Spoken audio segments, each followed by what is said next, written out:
Bismillahirrahmanirrahim. Assalamualaikum warahmatullahi wabarakatuh. Halo anak-anakku, selamat bertemu kembali kita dalam pembelajaran online.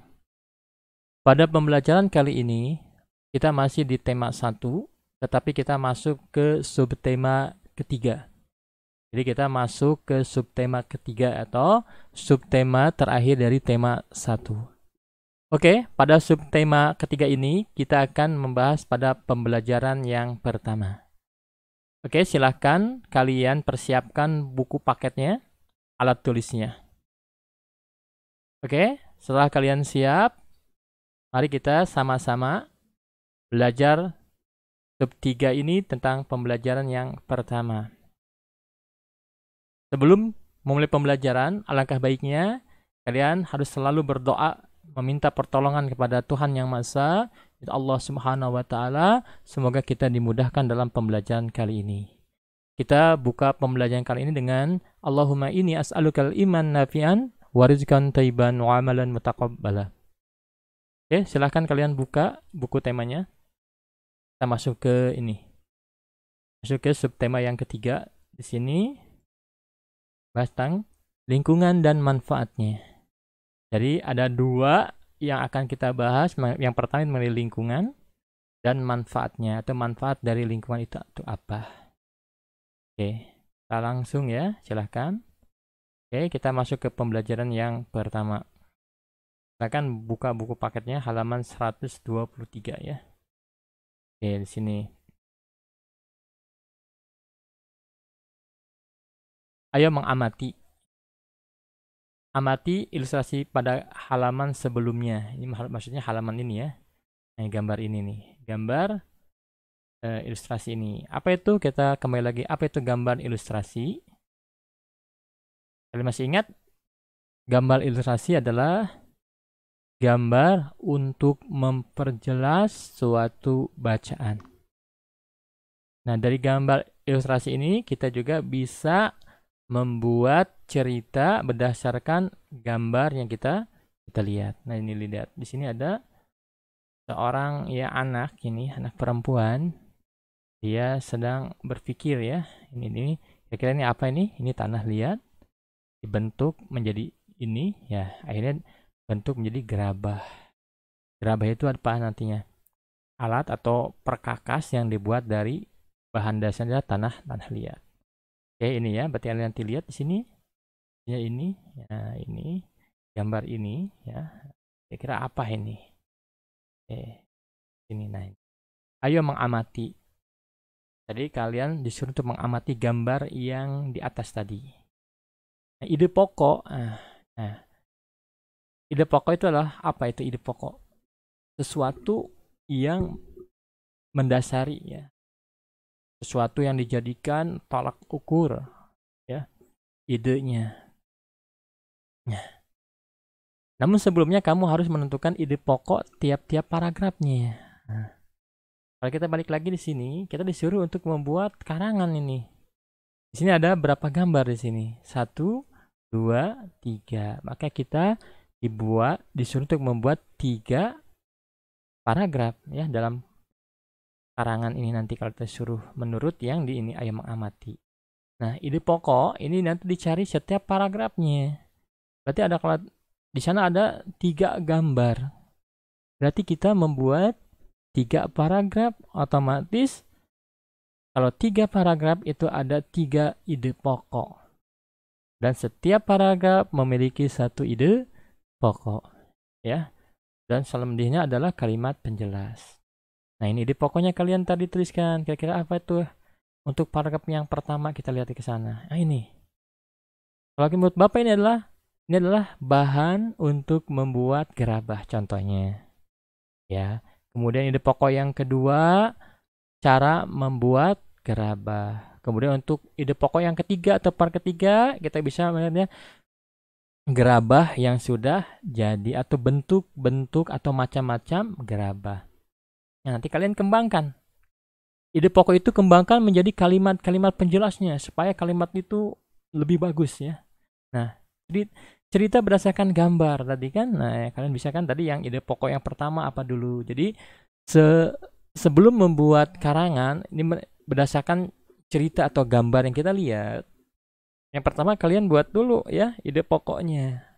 Kira-kira apa sih? Nah itu. Bebas kalian. Yang penting sesuai dengan apa yang kalian lihat berdasarkan gambar di sini. Nah ini, gambar ini. Ya, gambar ini. Ya, kita lanjut ya. Berarti ada 3 paragraf nanti karangan ini, insya Allah. Lanjutkan. Nah ini. Ini kita lihat. Nah ini. Ayo membaca. Nah, ayo membaca. Gerabah dari Pulau Madura. Nah ini namanya judul ya. Kalian disuruh untuk membaca. Karena dalam setiap tema ini ada membaca, ada latihan, ada refleksi nanti. Nah, ayo membaca, kalian disuruh nanti membaca. Dalam membaca ini, kalian dituntut untuk mencari berapa karangan itu paragrafnya, berapa jumlah paragraf dalam karangan tersebut. Ya. Paragraf adalah tulisan yang menjorok ya. Menjorok ke dalam. Ini paragraf ke-1, paragraf kedua, paragraf ketiga ya. Kalian sudah bisa lah pokoknya. Nah, dalam setiap paragraf ini, Bapak ingatkan lagi, terdapat satu ide pokok atau satu kalimat inti. Dimulai dari huruf kapital ini dan sampai tanda titik. Oke, ini di sini. Nah, ini sampai sini. Nah, ini adalah ide pokok paragraf pertama. Salah satu warisan sampai secara tradisional. Ini merupakan ide pokok kalimat paragraf pertama. Silakan dari Gerabah sampai Pulau Madura. Ini termasuk kalimat penjelas. Nah ini ya. Nah kan kalau ini yang di tengah-tengah ini Gerabah dari Pulau Madura namanya judul. Bapak ingat kan judul ini dibuat terakhir setelah kalian membuat karangan. Baru judul. Nah ini. Nah ini lumayan nanti kalian bisa lihat. Nah ini. Nah yang bisa di sini lihat. Nah ini adalah bagaimana cara membuat gerabah nanti. Kita lihat sini. Ini masih dalam bacaan tadi. Nah, ayo menulis. Kalian setelah membaca diperintahkan untuk ayo menulis. Kira-kira paragraf ini ada berapa yang tadi? Nah, ide pokok masing-masing. Ide pokok 1, ada paragraf pertama 1, 2, 3 ya. Ya akan kita lihat di sini. Lumayan. Ini ada 11 paragraf berarti lumayan banyak ya. Nanti kalian cukup mencari ide pokoknya aja dari setiap paragraf. Ya, oke ya. Tadi kita coba paragraf yang pertama mana ide pokoknya? Kita lihat di sini. Aneh, ke sini lagi. Nah, ini contoh. Untuk paragraf pertama, kalian nanti tulis ya, cari ide pokoknya nih. Tulisannya menjorok ke dalam sampai cari tanda titik sini. Nah, ini. Jadi salah satu warisan karya budaya yang sangat tertua sampai secara tradisional itu termasuk paragraf ide pokok paragraf pertama. Nanti kalian tulis, pindahkan ke dalam sini. Ya, nah di sini. Nah, ini tadi udah ya, lumayan ya. Ini ada 11. Oke. Ayo berlatih. Nah. Jadi setelah kalian suruh menulis, kalian sekarang berlatih. Nah, tanah liat banyak kegunaannya. Ini adalah namanya ide pokok ya. Ide pokok ada berapa di sini? Nah, nanti kalian kembangkan ide pokok ini, kembangkan seimajinasi kalian, sebagus kalian, bisa kalian mencari referensinya, sehingga ide pokok yang cuman segini nanti tambahkan kalimat-kalimat penjelasnya. Ada berapa di sini? Kita lihat. Nah, di sini cuma ada 2 ya. Nah, jadi ada 3 ya ini. Dari tanah liat banyaknya kegunaannya, proses pembuatannya, sampai macam-macam peralatan dari tanah liat. Ini bisa kalian lihat gambar pertama tadi ya. Sebelum kita masuk ke pembelajaran pertama, ada di subtematik itu ada gambarnya. Kemungkinan ini di pokoknya kalian bisa kembangkan. Nanti kalian bisa kembangkan ini. Kita kalian tulis nanti tanah liat banyak kegunaannya. Tik ya. Dan kalian tambahkan kalimat penjelasnya. Kegunaan tanah liat contohnya untuk membuat gerabah, untuk membuat kerajinan dan sebagainya. Itu kalian nanti bisa lihat. Selanjutnya ini ada membuat, ini ada 3 ya, 3 ide pokok dan tinggal kalian menambahkan kalimat penjelasnya atau kalimat pengembangnya. Nah sini, nah ini nanti bisa lihat di sini adalah gerabah ya, gambar gerabah. Lanjut, nah ini, ayo renungkan. Pengrajin gerabah merupakan salah satu profesi yang ada di Indonesia. Para pengrajin tersebut bekerja keras untuk mencari nafkah untuk keluarganya. Begitu juga dengan orang tuamu, walaupun memiliki profesi yang berbeda, tetapi tujuannya sama, yaitu mencari nafkah untuk menghidupi keluarganya.